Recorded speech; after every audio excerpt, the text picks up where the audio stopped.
As a matter of fact, that can almost be confused with a pinched nerve. And you know how sometimes people are diagnosed with a pinched nerve, then they do imaging, and they say, oh, you've got a herniated disc. Chances are that's a problem. It's a lateral herniation. The lateral herniations, doesn't matter where you go, can only affect one nerve root. Are we okay with that? All right.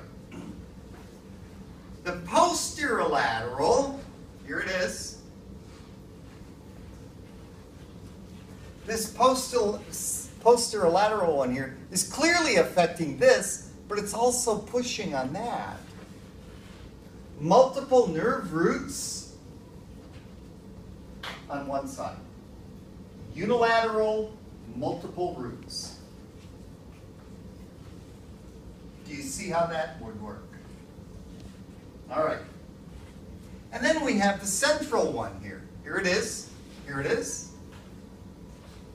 What's that pushing on? A lot. Bilateral, multiple roots.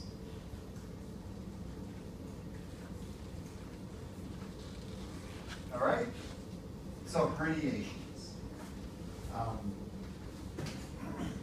It's kind of tough on you. Once again, most people don't want to hear they have a herniated disc and they need to do exercise. But that's probably the best, that's the most conservative approach to getting started. Yes, on occasion you can have surgery done, you can go in and cut away the damage, but what do you have to manipulate in order to cut away the damage? Nerves. You know, just the idea of moving nerves is always nice. Okay? Are we okay with all that? I start talking about the autonomic nervous system? Good, because we are. This is from a different textbook. I use this because I really like this figure. This is a good figure. This shows the whole layout of your central nervous system. Okay? Of your whole nervous system. We have the central nervous system. What's that? Brain and spinal cord. Bang. And the peripheral nervous system. Cranial nerves, spinal nerves. Cool. Peripheral nervous system has two components. Sensory and motor. Afferent and efferent. Motor, two components. Somatic and autonomic. Your somatic nervous system has to do with the motor signals going to skeletal muscle. Can you tell me what's going on with that? What would that be? Yeah, you're sitting there writing. Bang, you're using the somatic nervous system. The somatic nervous system is voluntary. Even though some reflexes are not. And it involves skeletal muscle. The autonomic nervous system is involuntary. And it involves smooth muscle and cardiac muscle. All right? And then we're going to divide the autonomic nervous system up into two components. The sympathetic and parasympathetic. The sympathetic is fight or flight. The parasympathetic is rest and digest. So, simplistically, what does your autonomic nervous system look like? There it is. I say simplistically. Sympathetic, parasympathetic. The sympathetic nervous system originates in thoracic and lumbar spinal nerves. Sympathetic spinal nerves. The parasympathetic has sacral spinal nerves and cranial nerves, a pair of regions. If you're into word games, that all works. You know, pair of regions, P for pair, P for sympathetic, spinal nerves only, sympathetic, whatever. We are going to look at all of this in fairly great detail, not today. We might start, but I really want to look at the nerves themselves.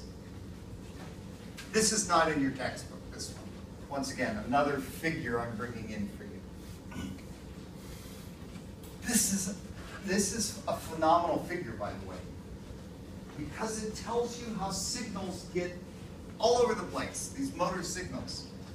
So here's the somatic nervous system. Here's a neuron, okay? It's in the central nervous system. Here's an axon. The axon is heavily myelinated. It gets to the target muscle, skeletal muscle. And at the synapse, releases acetylcholine. And the muscle can then contract. Are we okay? Would you be able to explain that to me? You should. Now let's take a look at what goes on in the autonomic nervous system. Because the autonomic nervous system is pretty wacky. Let's start out with the parasympathetic, because that is the simplest. With the parasympathetic, the cell body is in the central nervous system. The first cell body.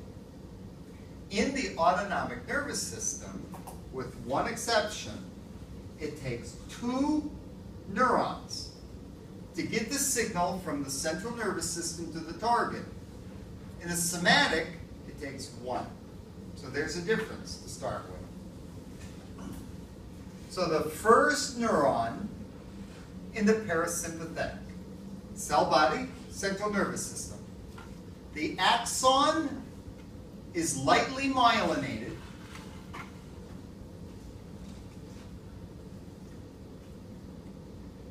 And there'll be a ganglion.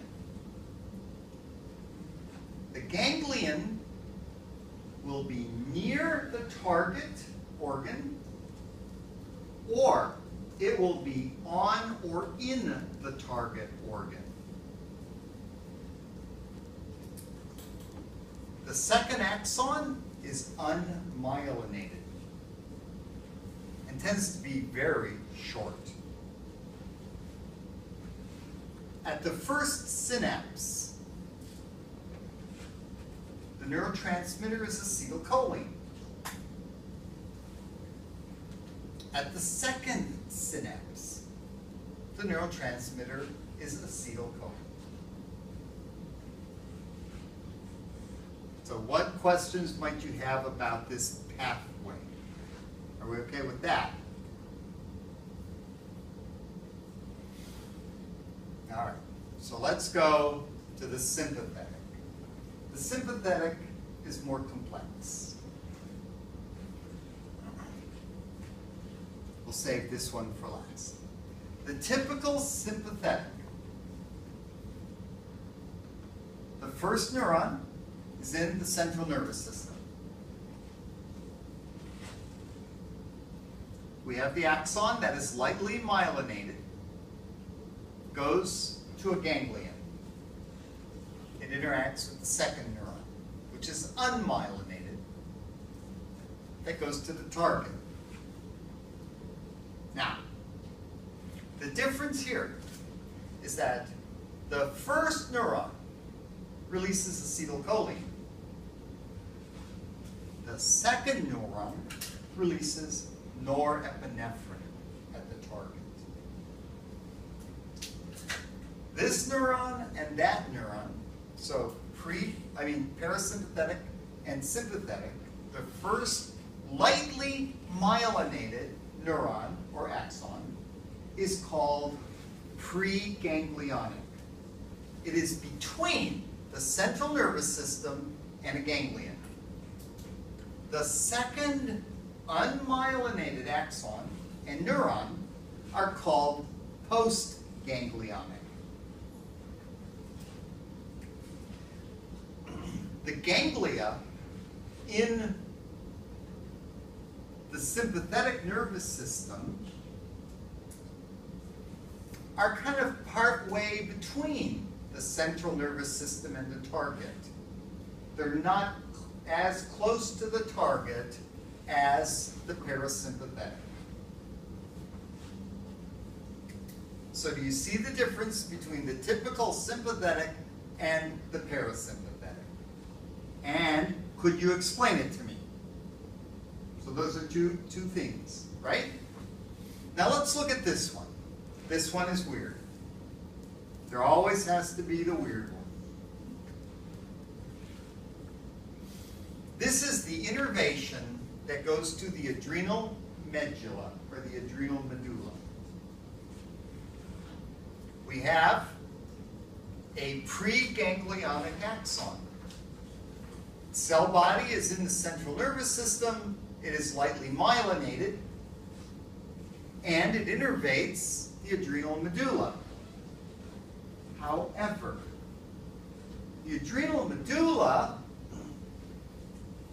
itself releases norepinephrine and epinephrine. There is no ganglion, there is no second nucleus, no second axon. However, the result is the release of norepinephrine. Now there's a big, weird difference here. This epinephrine released by the axon in this terminal synapse is a neurotransmitter. This norepinephrine released by the adrenal medulla into the bloodstream is a hormone. Hormones are released into blood. Neurotransmitters are released at synapses. Well, this is kind of weird. Yeah, it is. You should be able to explain the difference between all four of these. This one is unique. This is what happens at all innervations to skeletal muscle. This happens with all parasympathetic innervation. And this happens with all sympathetic innervation other than that. So, you have 4 scenarios here. Are we okay? Yes? So, acetylcholine, epinephrine, and norepinephrine, those are all released from... Right. Are we talking here? Yes. No. Sorry. That's okay. Acetylcholine is released by the neuron. Okay. Okay? That is indeed a neurotransmitter. Right. Okay? It's released here, and the synapse is between the nerve and the adrenal medulla. Okay. So it's between a nerve and glandular tissue. The glandular tissue then produces epinephrine and norepinephrine, which is dumped into the bloodstream. So, cool. I think rather than divide the autonomic nervous system into today and Wednesday, it would be better for us to start on Wednesday looking at the greater detail in here, okay? So, on Wednesday, we're going to start with a real overview of the autonomic nervous system and the signals going to specific targets, because you're all going to have to deal with that. I will tell you, a number of years ago, the folks over at OT said, Kelp, you really make sure the students understand the autonomic nervous system better. So, you know that if the folks at, by folks, I mean the admission folks, if they want you to know it, what do you have to do? Know it. Okay, cool. Other than that, I think we're done.